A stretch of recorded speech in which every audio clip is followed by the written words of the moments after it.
The warm summer breeze drifted through New York's Grand Central Station as Staff Sergeant Thompson adjusted his crisp military uniform. The year was 1945, and the marble halls echoed with the footsteps of returning soldiers, each carrying their own stories of war and sacrifice. Thompson's fingers brushed against his Distinguished Service Cross, a reminder of the battles he'd fought not just in Europe, but throughout his life. The station buzzed with energy that afternoon. Children ran around with toy planes, mimicking the sounds of engines they'd only heard in newsreels. Young women in bright dresses clutched letters from overseas, while elderly veterans from the Great War nodded respectfully at passing uniforms. Among them, Thompson moved with quiet confidence, his boots polished to mirror shine, his uniform pressed despite the long journey home from Europe. His mind wandered to the family waiting for him, his mother's sweet potato pie, his sister's endless questions about France, and his father's firm handshake. They'd been writing letters back and forth for months, each one carefully saved and reread until the paper became soft as cloth. Now, finally, he was heading home to South Carolina. The weight of his duffel bag reminded him of everything he'd seen. Inside, wrapped carefully in his spare uniform, was a piece of paper that meant more to him than any medal. A photograph of his unit, taken just days after they'd secured their position in Normandy. Some faces in that photo would never grow old, their sacrifice forever frozen in time on French soil. As Thompson walked through the station, he noticed how some people's eyes lingered on his medals, then darted away when they met his gaze. Others simply looked through him, as if he were invisible despite his decorated uniform. A small boy, no more than 5, pointed at his medals and tugged on his mother's dress, asking loudly, "Mama, is he a hero?"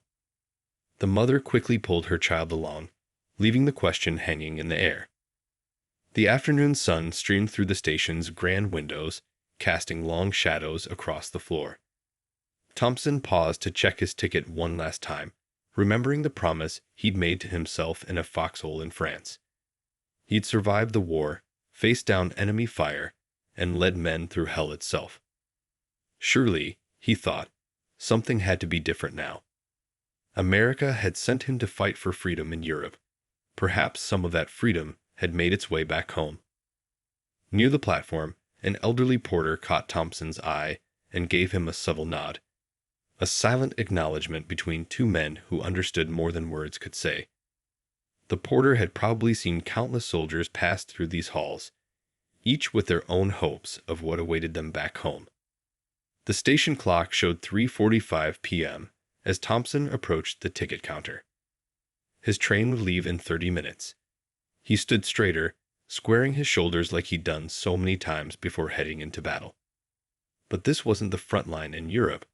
This was America, his home, where another kind of battle was still being fought.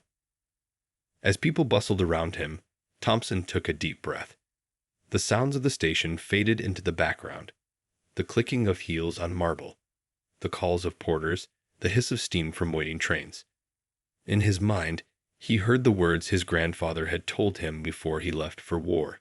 Stand tall, remember who you are, and never let them take your dignity.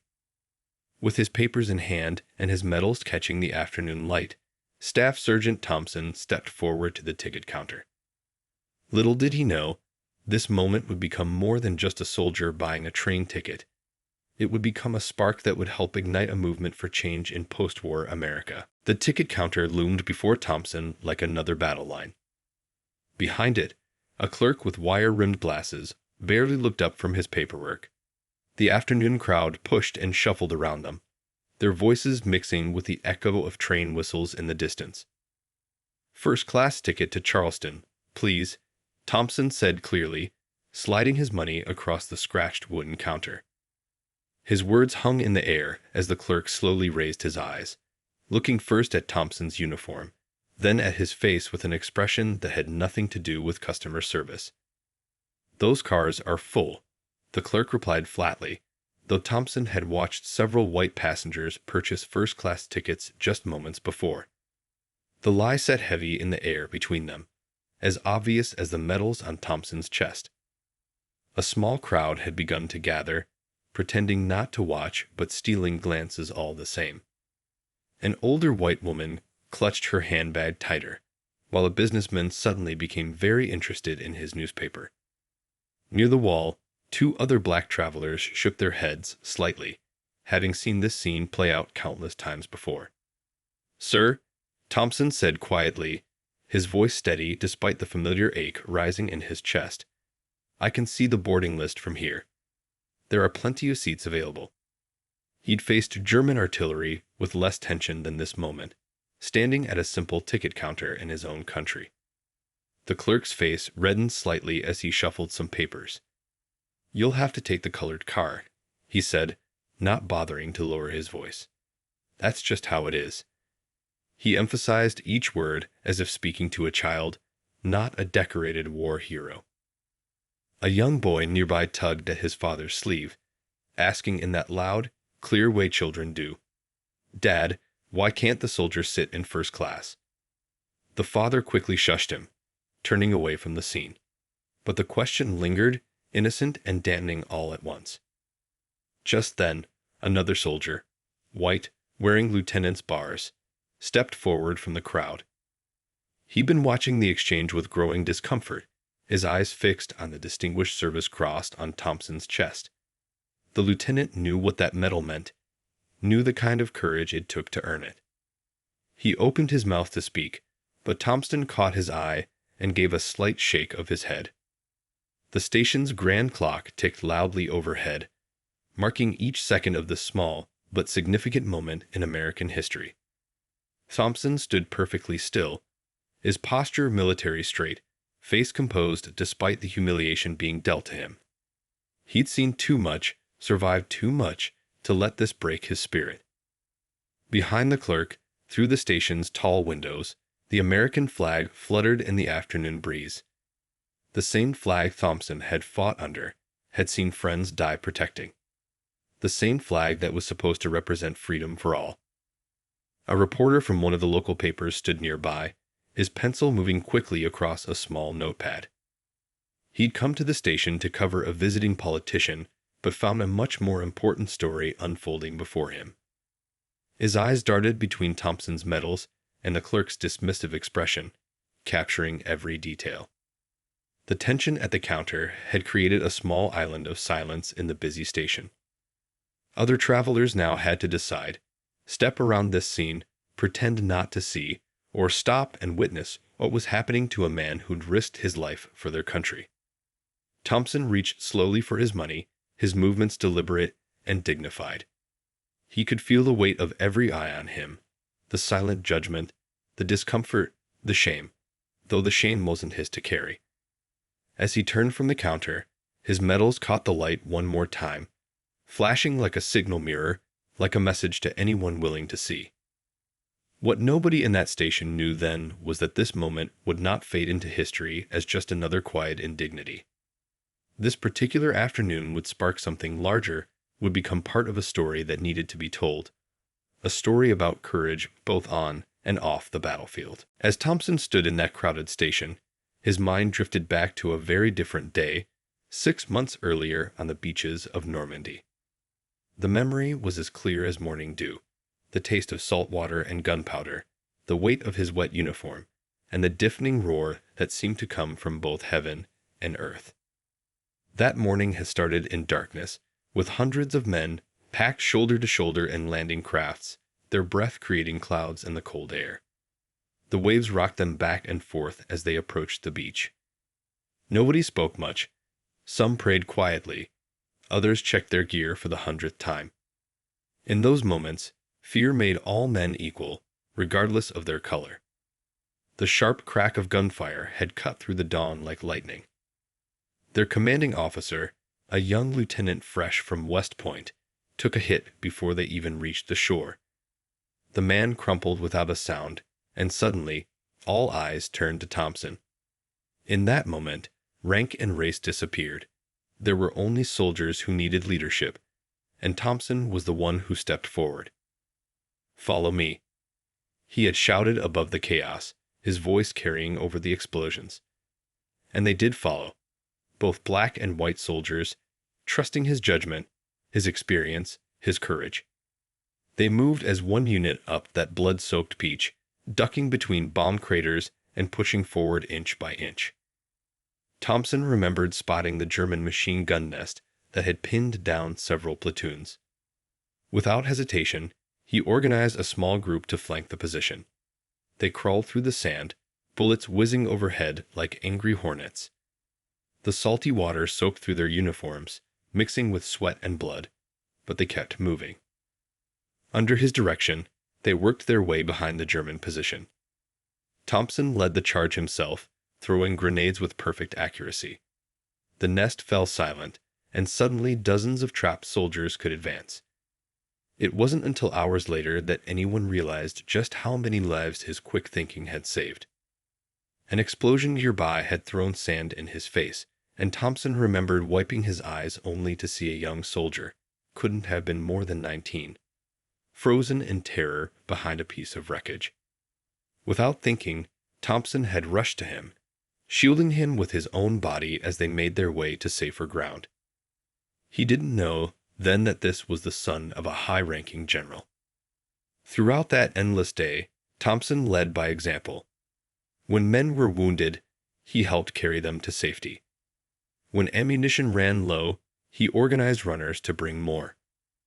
When morale dipped, his steady voice kept everyone moving forward. Race didn't matter in those moments, survival did, and Thompson made sure as many of his fellow soldiers as possible made it through that day. By sunset, they had secured their position. The beach that had been hell at dawn was now firmly in American hands. As the gunfire finally died down, Thompson remembered sitting on a piece of broken wall, physically exhausted but mentally alert. A group of soldiers gathered around him, black and white together, sharing cigarettes and the simple joy of being alive. The official reports would later downplay his role, reducing his actions to a few dry sentences. But the men who were there knew the truth. They had seen real leadership, real courage, real humanity. In those desperate hours on that French beach, Thompson had shown what it truly meant to be a soldier, to be an American. As the memory faded and the busy train station came back into focus, Thompson felt the weight of his medals even more keenly. The same country that had trusted him to lead men in battle couldn't trust him to sit in a first-class train car. The irony was sharp enough to cut, but Thompson held his head high. He knew who he was and what he had done, even if others chose not to see it. The segregated train car stood at the platform like a reminder of everything that hadn't changed. Thompson walked toward it slowly, his footsteps echoing against the station floor. He paused at the entrance, not out of hesitation, but with the quiet dignity that had become his armor. The late afternoon sun streamed through the station's high windows, catching his medals in its golden light. Each piece of brass told a story, of courage, of sacrifice, of service to a country that still didn't fully serve him. Other travelers flowed around him like a river around a stone, some averting their eyes, others staring openly at this decorated soldier standing so still. A young white soldier, fresh-faced and probably not long out of boot camp, stopped dead in his tracks, his eyes fixed on the Distinguished Service Cross on Thompson's chest, then widened in recognition. The young man's hand twitched, as if fighting the instinct to salute. He knew what that medal meant. It was the nation's second-highest military honor, awarded only for exceptional valor in combat. "Sir," the young soldier started to say, his voice cracking slightly with emotion. But before he could continue, an older woman pulled him along, whispering something about knowing his place. The irony of her words hung in the air like smoke. Here was a decorated war hero being told about his place by those who'd never seen combat. The scene caught the attention of a man standing near the newspaper stand. He wore a rumpled suit and had ink stains on his fingers, clear marks of a reporter. He'd been absently chewing on his pencil, but now he stood straighter, his keen eyes taking in every detail of the moment unfolding before him. Other black passengers in the segregated car watched Thompson through the windows. Some nodded in silent understanding, while others showed a mix of pride and pain in their expressions. They'd seen the story before, lived it themselves, but something about seeing those medals, about seeing such obvious heroism denied basic dignity, made this moment different. A porter approached, an older black man with gray at his temples and wisdom in his eyes. He reached for Thompson's bag with careful respect, noting the combat patches and campaign ribbons. "Let me help you with that, Sergeant," he said quietly, his voice carrying years of shared understanding. "Been working these trains 30 years, and some things just don't make sense." The reporter had moved closer now, pretending to check the departure board while straining to hear every word. His pencil moved quickly across his notepad, capturing the scene that was both ordinary and extraordinary at the same time.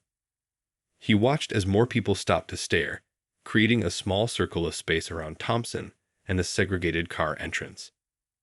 Through the station windows, the American flag continued its gentle wave in the breeze, its stars and stripes a stark contrast to the division playing out below it. The same flag Thompson had fought under in Europe, had seen raised in victory over liberated towns, now flew over the small battlefield of conscience. The station clock struck 4, its chime echoing through the marble halls. Thompson stood his ground, neither moving forward into the segregated car nor backing away. His posture remained military straight, his face composed, but his eyes held a quiet challenge for anyone willing to meet his gaze. A child's voice cut through the tension. "Daddy, why's that soldier standing there?" The question, innocent and piercing, seemed to hang in the air. Several parents hurried their children past, but the question remained, unanswered and unanswerable in its simple wisdom.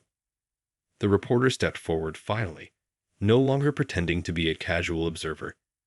He'd come to the station looking for a simple human interest story. Instead, he'd found something much more powerful. A moment that captured all the contradictions of post-war America in a single scene. A decorated hero, denied basic dignity, standing tall despite it all. The reporter approached Thompson with the careful respect of someone who knew he was witnessing something important. His name was Miller, and he'd spent 15 years chasing stories across the city. But something about this moment, about this soldier's quiet dignity, told him this story was different. "Would you mind if we talked for a moment?" Miller asked, holding up his press credentials. Thompson studied them briefly, then nodded. They moved to a quieter corner of the station, away from the curious eyes and whispered conversations. As Thompson spoke, his voice stayed low and steady, but his words painted vivid pictures of courage and sacrifice. He didn't brag about his achievements. If anything, he understated them. When Miller asked about the Distinguished Service Cross, Thompson simply said, "I did what needed to be done." But as they talked, the true scope of Thompson's heroism began to emerge. He described the chaos of E-Day not as some grand adventure, but as moments of human choice. The choice to lead when others fell, to protect when others fled, to inspire when hope seemed lost. There was this young soldier, Thompson recalled, his eyes distant with memory. He was pinned down by heavy fire. "I didn't think about it, just ran to him." You don't leave anyone behind out there. What he didn't say, what he didn't know, was that the soldier he'd saved was the only son of General Williams, one of the most decorated officers in the European theater. Miller's pencil moved quickly across his notepad, capturing every detail. He interviewed generals and politicians before, but there was something different about Thompson's humility, about the way he spoke of duty and service without a trace of bitterness, even after being denied a first-class seat. Other passengers moved around them, some slowing down to listen. A group of veterans, white men wearing their old service pins, stopped nearby. They'd caught fragments of Thompson's story, and their faces showed the internal struggle between ingrained prejudice and the undeniable respect due to a fellow soldier. "The funny thing is," Thompson continued, a slight smile crossing his face, "when you're in a foxhole, nobody cares about color. We were all just soldiers, all just trying to make it home." He paused, glancing at the segregated car. though home turned out to be more complicated than the war sometimes. Miller asked about specific battles, and Thompson's answers revealed a leader who had earned every medal on his chest. He spoke of coordinating attacks, of saving wounded men under fire, of maintaining morale during the darkest hours. But he never made himself the hero of these stories. It was always about his unit, his fellow soldiers, the collective effort. The station's usual noise seemed to fade as Thompson described one particular mission. His unit had been surrounded, cut off from supplies, running low on ammunition. Instead of surrendering, he organized a bold nighttime operation that not only broke through enemy lines, but also rescued 3 other trapped platoons. Those men needed help, Thompson said simply. That's all there was to it. What he didn't mention was that among those rescued platoons were soldiers who, back home, wouldn't even share a water fountain with him. As their conversation continued, more people gathered nearby, pretending not to listen but hanging on every word. The story of this soldier, decorated abroad but discriminated against at home, began to ripple through the station like waves in a pond. Miller asked about the general's son, but Thompson just shook his head modestly. I never knew who he was, he said. Out there, we were all just Americans. The irony of his words, spoken while standing near a segregated train car, wasn't lost on anyone within earshot. The reporter knew he had something powerful here, not just a story about discrimination, but about character, about what it truly meant to be an American hero. Thompson's quiet strength, his unwavering dignity in the face of injustice, spoke louder than any protest sign or political speech. Miller's story hit the newspapers like a thunderclap on a clear day. First, it appeared in the morning edition of his local paper, tucked between advertisements for laundry soap and victory bonds. But by afternoon, other papers were calling, asking for permission to reprint the story. Within days, it had spread from New York to Chicago, then west to Los Angeles and north to Boston. The headline was simple but powerful. War hero denied first-class seat. Beneath it, Thompson's photograph showed him standing straight in his uniform, medals gleaming. The contrast between his dignified bearing and the treatment he received sparked something in readers that couldn't be ignored. Letters began pouring into newspaper offices across the country.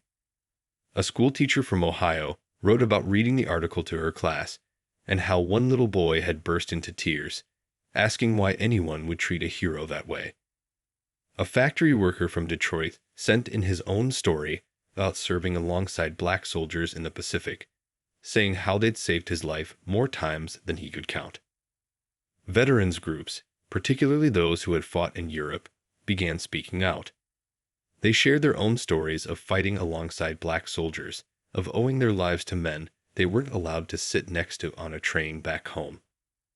One letter, written by a former surgeon, described how his unit had been rescued by Thompson's men during a particularly fierce battle. I didn't know it was him until I saw his picture in the paper, the sergeant wrote. But I remember that day. We were pinned down, running out of ammunition, thinking it was the end. Then these soldiers appeared like angels in battle gear. They didn't care that we were white. They just cared that we were Americans in trouble.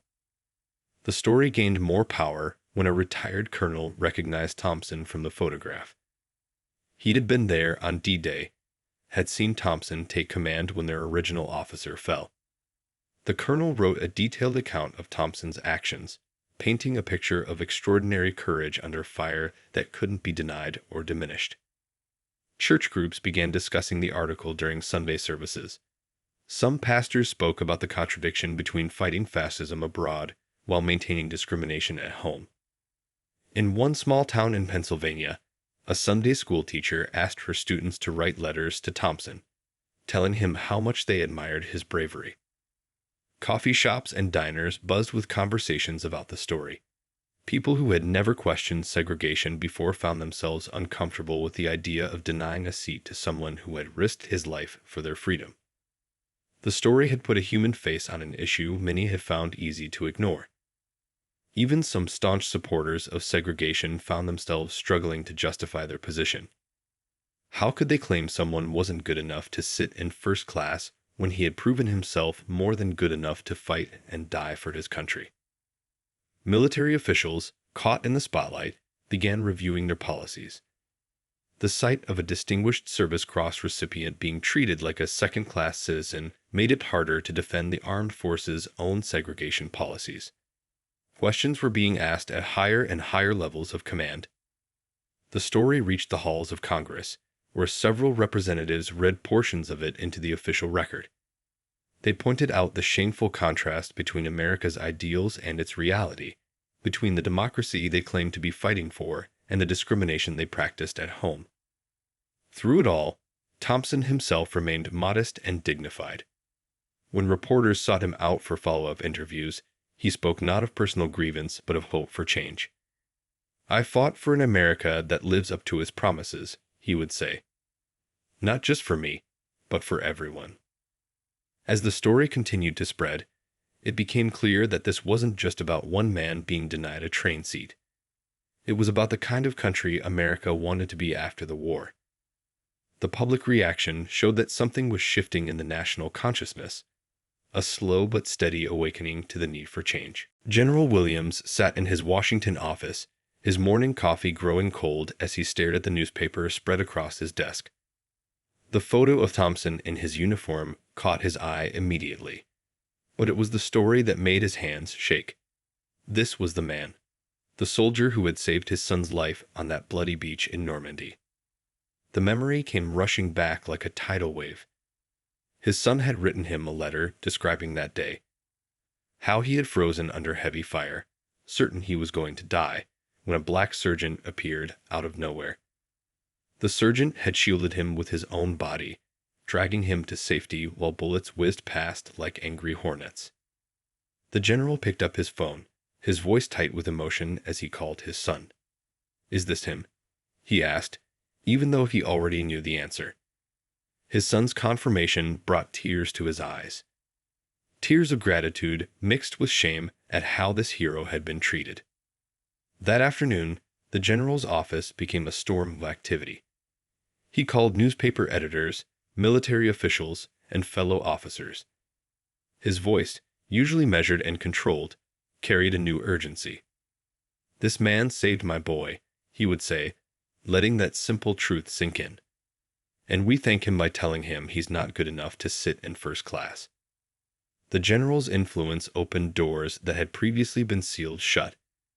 His voice carried weight in circles where military service still meant something sacred. When he spoke about Thompson's courage under fire, about his leadership when chaos reigned, people listened. It wasn't just about race anymore. It was about respect, about honor, about America living up to its own ideals. His anger at the treatment of his son's savior turned into action. He arranged meetings with transportation officials, pushing them to explain their policies face to face. "Explain to me," he would demand, "why a man worthy of the Distinguished Service Cross isn't worthy of sitting where he chooses." The general's secretary noted how he kept Thompson's newspaper photo on his desk, right next to the picture of his son. Sometimes she would catch him looking at both photos, his face a mix of gratitude and determination. This had become personal for him, a mission as important as any he'd undertaken during the war. Word of the general's involvement spread through military circles like wildfire. Officers who had been silent on segregation began speaking up. The story of Thompson saving the general's son became a powerful weapon against discrimination. How could anyone justify treating such a hero as less than equal? At the Pentagon, meetings were called to discuss the broader implications. The general's advocacy forced many high-ranking officials to confront their own prejudices. Here was one of their own, a respected leader, fighting for change. His passion was contagious, his arguments hard to dismiss. The general wrote a formal letter to President Truman himself, describing Thompson's heroism and the shameful treatment he received.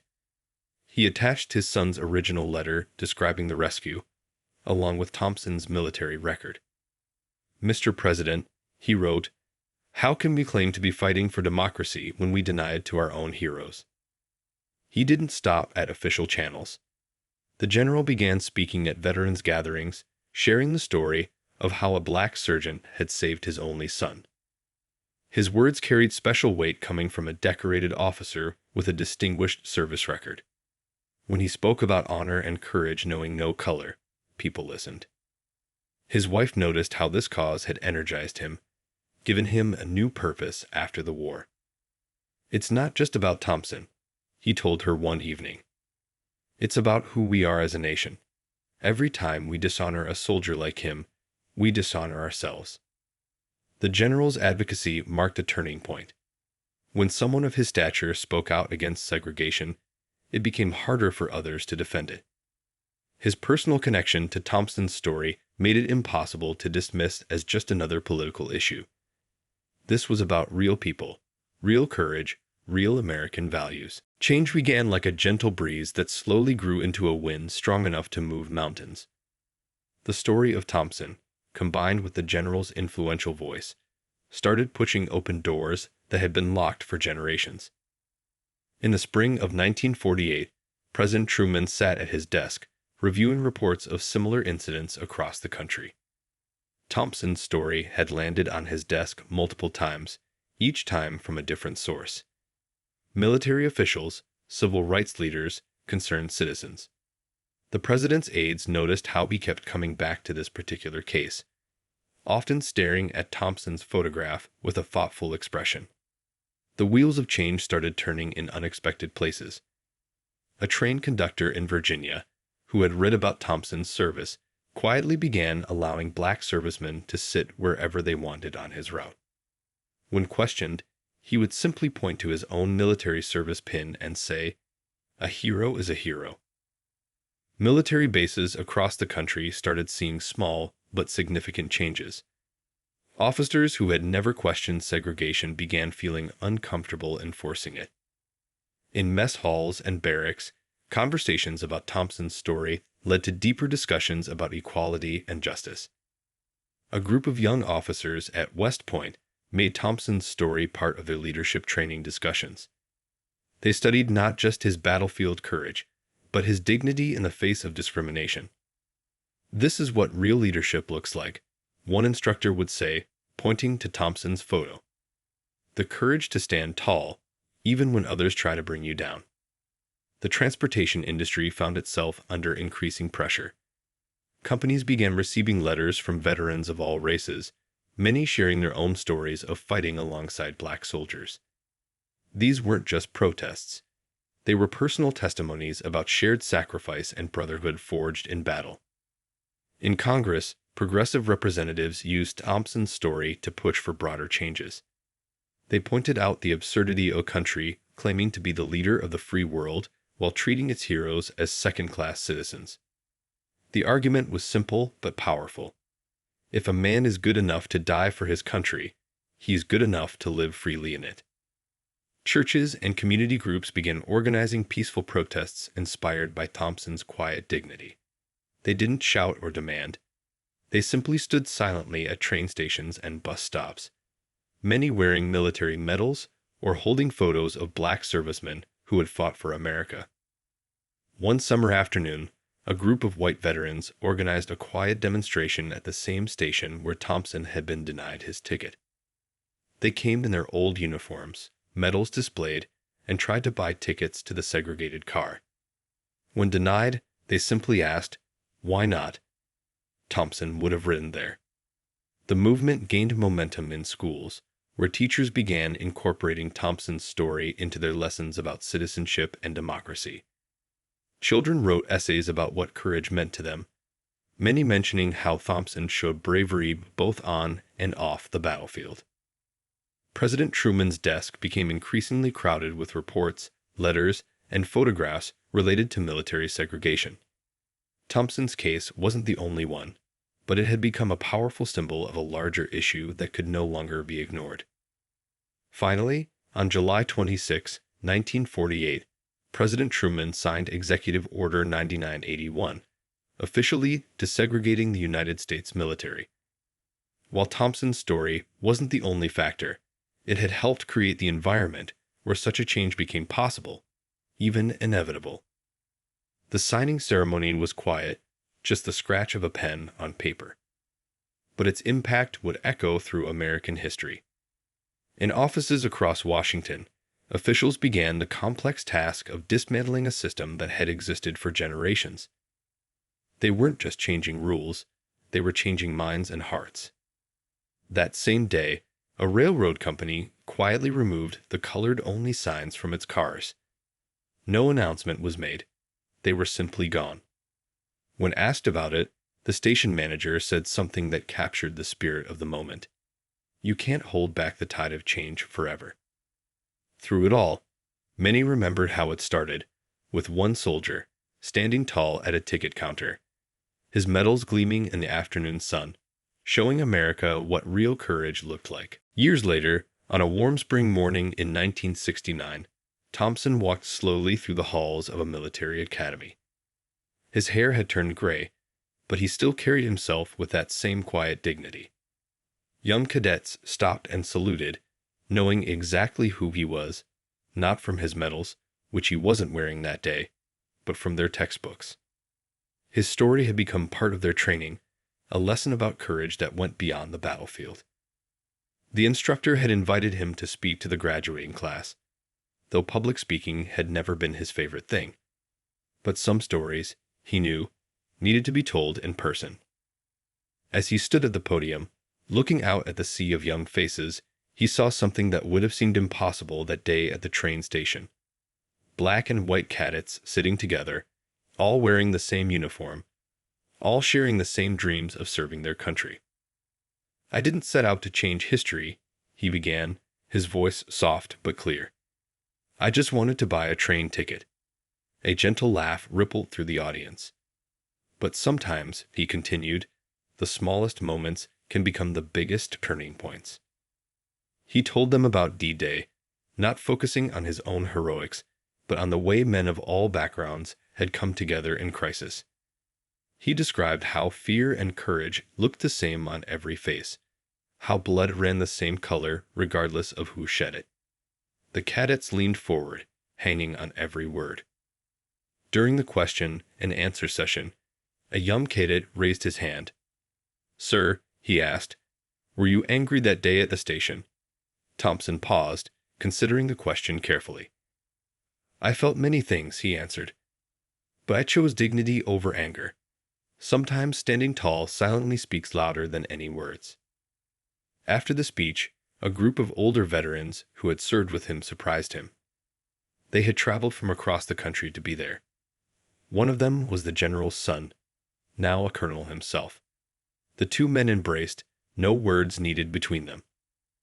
Later that afternoon, Thompson visited a small museum dedicated to military history. In a glass case, alongside other important artifacts, sat his old uniform and medals. Next to it was a simple train ticket, not the one he was denied, but one from the first integrated train ride in his home state. A group of schoolchildren on a field trip gathered around him as he looked at the display. Their teacher, recognizing him, whispered something to them. Their eyes widened with awe. One little girl tugged at his sleeve. "My grandpa says you helped make America better," she said simply. Thompson knelt down to her level, despite his aging knees. "We all do that," he told her, "every time we choose to be kind, every time we stand up for what's right, every time we help someone else." The children nodded solemnly, understanding more than adults might have expected. That evening, at a small dinner held in his honor, someone asked him if he ever imagined his actions would have such a lasting impact. Thompson smiled and shook his head. "I just knew I had to stay true to myself," he said. "The rest happened because good people chose to stand up and say, 'This isn't right.'" He looked around the room, seeing faces of all colors, all ages, all united in respect for what that moment at the train station had helped start. The world wasn't perfect. There was still work to be done. But it had changed. And sometimes that's how progress happens, not in grand gestures, but in quiet moments of dignity. Before he left that night, a young lieutenant handed him an envelope. Inside was his original ticket from that day, preserved by the station clerk's family who had found it years later and wanted him to have it. Thompson held it gently, this small piece of paper that had helped spark a change.